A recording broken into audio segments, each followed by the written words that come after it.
आप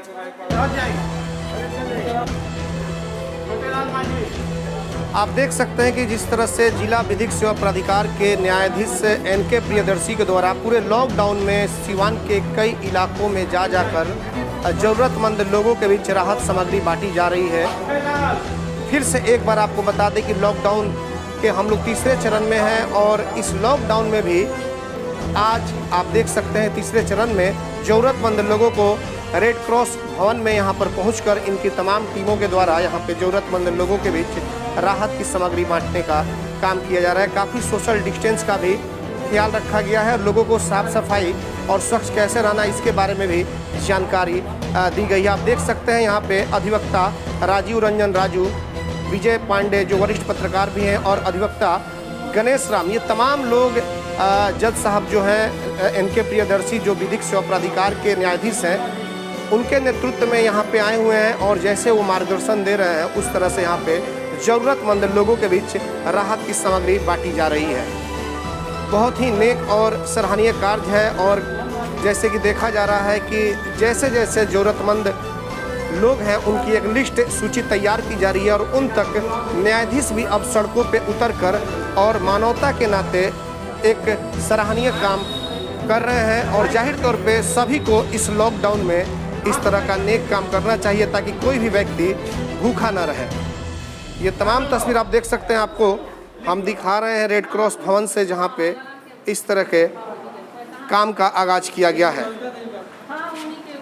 हम बात करेंगे कि क्या कुछ कहना है इस पूरे मामले पे जो न्यायाधीश हैं एनके प्रियदर्शी जी, उनका सर क्या कहना चाहेंगे? आप लोग कई दिनों से लॉकडाउन में इस तरह का काम कर रहे हैं। अभी माननीय प्रधानमंत्री जी ने और 14 दिन का लॉकडाउन रखा है, लेकिन अब सिवान जिले के जो वासी हैं ये समझ नहीं पा रहे हैं। इनको लग रहा है कि लॉकडाउन ख़त्म हो गया, लेकिन अभी तो बीमारी शुरू हुई है और आंकड़ा दिन पर दिन बढ़ते चला जा रहा है। तो हम लोग को विशेष ध्यान रखना है कि अभी लॉकडाउन को मानना है, लॉकडाउन की बातों को मानना है, सोशल डिस्टेंसिंग मेंटेन करना है और घर में रहना है। और कुछ लोग जो समझदार हैं वो लोग अपने घर पे रह रहे हैं, बाकी उनको दिक्कत है, खाने पीने की दिक्कत है, तो उस वजह से हम लोग खाने वाने का कुछ सूखा अनाज की व्यवस्था कर रहे हैं ताकि वो लोग अपने घर में रह सके। उनके लॉकडाउन में हम लोग एक तरह से सहयोग कर रहे हैं और उनको ये जागरूक भी किया जा रहा है कि आप घर के अंदर रहें, सामाजिक दूरी बना के रखें, हाथ वगैरह सफाई रखें। तो यही सारी बातें अभी हम लोग कर रहे हैं और लगातार हम लोग जब तक लॉकडाउन रहेगा तब तक हम लोग इसका सर अभी हम लोग लॉकडाउन 3 में चल रहे हैं, बहुत सारे लोग हैं जो समझ नहीं पा रहे हैं इस चीज़ को, उनके लिए क्या कुछ अपील होगी, आग्रह होगा? उनसे तो मेरा यही अनुरोध है कि वो इस बात का ध्यान रखें कि घर से बिल्कुल बाहर ना निकले, एकदम ज़रूरत हो, हालांकि ज़रूरत तो है ही, हर एक आदमी को ज़रूरत है, तो कम से कम घर के एक सदस्य निकले और चेहरे पे मास्क या रुमाल या गमछा ज़रूर लगा के निकले और सतर्कता बरतें, भीड़ से बचें और भीड़ में यदि हैं तो सोशल डिस्टेंसिंग मेंटेन करें। सर आज कितने लोगों के बीच में ये राशन सामग्री बांटा गया? अभी हम लोगों ने यहाँ रेड क्रॉस में 30 लोगों को डिस्ट्रीब्यूट किया है और इसके पहले एक जगह और मोती स्कूल के पास भी हम लोगों ने लगभग 20 लोगों को डिस्ट्रीब्यूट किया है। यानी कि जैसे जैसे आप लोग ज़रूरतमंद लोगों की सूची आएगी वैसे वैसे आप लोग काम करते हैं? जी जी हाँ, सूची हम लोग बनाते हैं। एक दिन हम लोग को सूची बनाने में लगता है, सूची बना के फिर हम लोग आइडेंटिफाई कर लेते हैं और देख लेते हैं कि रियली में वो आदमी नीडेड है कि नहीं। यदि नीडी है तो फिर हम लोग उसको फिर डिस्ट्रीब्यूट करते हैं। क्या कहना चाहेंगे विजय जी, आज जिस तरह से कितने जगहों पे आप लोगों ने वितरण का काम किया है? देखिए अभी ये डीएलएसए की तरफ से जो हमारा कार्यक्रम चल रहा है ये पिछले 1-1.5 महीने से चल रहा है और ये प्रयास हमारा यही है कि जो जितने लोग नीडेड हैं, जो एकदम अत्यंत मजबूर लोग हैं, उनको चिन्हित किया जाए। इसके लिए डीएलएसए के जो पीएलवी हैं वो हमारे एक दिन पहले वो अपने अपने क्षेत्रों के लोगों को जो ज़रूरतमंद लोग हैं उनकी सूची बनाते हैं और उन्हीं चिन्हित लोगों के बीच में जाकर उनको जो थोड़ा बहुत हो सकता है उनको देना और अन्न देना और फिर उनको ये अवेयर करना कि भाई ये जो बीमारी है ये एक बहुत जानलेवा बीमारी है और काफ़ी तेज़ी से फैल रही है, इसलिए हम अपना बचाव करें और ये समस्या इतनी जल्दी ख़त्म नहीं हो, इसलिए हमें जागरूक रहने की ज़रूरत है। चलिए बहुत बहुत धन्यवाद। राजीव रंजन राजू जी, आप क्या कहना चाहेंगे?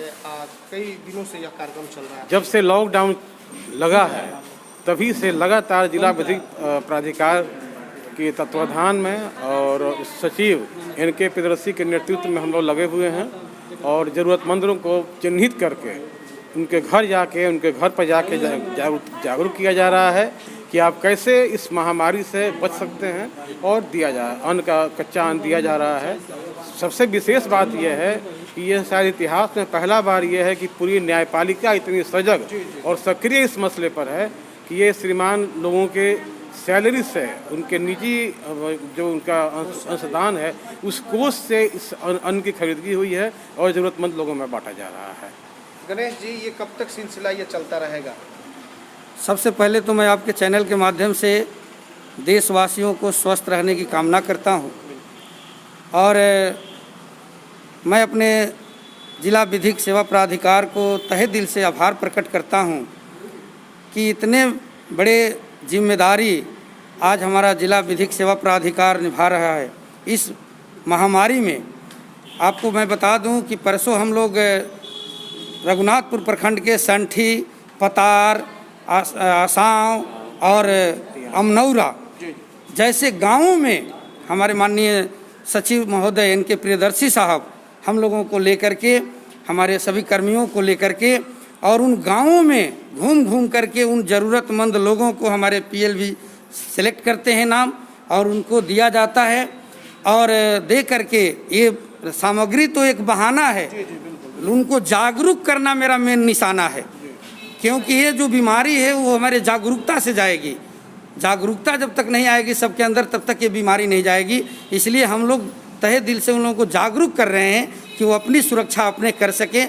माननीय प्रधानमंत्री जी और हर लोग इस जागरूक अभियान में लगे हैं। उसी कड़ी में हमारा न्यायपालिका भी बहुत अहम रोल करके आज इस महामारी में अहम रोल अदा कर रहे हैं। हम सबको तहे दिल से आभार प्रकट करते हैं और आप सबको स्वस्थ रहने की मंगल कामना करते हैं। जी बिल्कुल, आप देख सकते थे कि जिस तरह से हमने आपको दिखाया कि कैसे अब न्यायपालिका के लोग भी सड़कों पे उतरकर और ज़रूरतमंद लोगों की पहचान कर उन तक राहत की सामग्री पहुंचाने का काम कर रहे हैं, लोगों को जागरूक कर रहे हैं। ऐसे में लोगों को भी अब समझना चाहिए कि लॉकडाउन का कैसे पालन करें और सोशल डिस्टेंस का कितना ख्याल रखें ताकि कोरोना जैसी इस महामारी से हम लोग जंग जीत सकें। हमारे सहयोगी आशीष कुमार गोलू के साथ चंदन कुमार, ATN लाइव, सिवान।